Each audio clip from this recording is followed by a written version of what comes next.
Honda ஜாஸ் petrol variant இல்லை customer கம்ப்ளைண்ட்னா battery வந்து charge ஆக மாதிரி சொல்லியிருந்தாரு. செக் பண்ணும்போது 12 வோல்ட்ஸ் கரெக்டாக இருந்தது. அதுக்கப்புறம் ஸ்டார்ட் பண்ணிவிட்டு செக் பண்ணும்போது கிளஸ்டரில் எதுவும் வார்னிங் எதுவுமே எரியல, அதேமாதிரி பேட்டரி லைட்டும் எரியல. மல்டிமீட்டர் எடுத்துகிட்டு வந்து பேட்டரியில் செக் பண்ணும்போது 12 வோல்ட்ஸாக வந்துச்சு, 14 வோல்ட்ஸ் வரல. ஏன்னா நார்மலாக 14 வோல்ட்ஸ் வரணும். அப்புறம் மல்டிமீட்டர் ப்ளஸ்ஸை வந்து ஆல்டர்னேட்லையும் மைனஸ் வந்து பேட்டரி மைனஸ்லையும் செக் பண்ணேன்.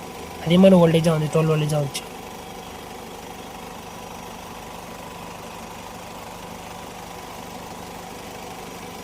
அதுக்கப்புறம் என்ன பண்ணேன், ஆல்டர்னேட்டரை வந்து ரிமூவ் பண்ணிவிட்டு ஓவரால் பண்ணும்போது இந்த புள்ளியும் பிரஷ் ஹோல்டும் சேர்த்து மாற்றிருக்கோம். மாற்றி நார்மலாக வோல்டேஜ் செக் பண்ணி 12 வோல்டேஜ் கரெக்டாக தான் இருந்து ஒன்றும் ட்ராப் ஆகலை.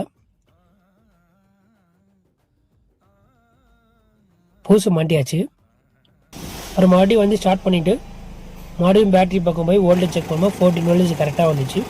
ரேஸ் பண்ணி செக் பண்ணேன், ஏசி ஆன் பண்ணிட்டு செக் பண்ணேன், கரெக்டாக வோல்டேஜ் கரெக்டாக இருந்தது. அப்புறம் வண்டி ட்ரையல் எடுத்து ஓட்டி பார்க்கும்போது வோல்டேஜ் ஒன்றும் ட்ராப் ஆகலை. 2 நாள் வண்டி ஓல்டு பண்ணிட்டு ஆஃப் பண்ணிட்டு ஸ்டார்ட் பண்ணால் ஸ்டார்ட் ஆகிடுச்சு.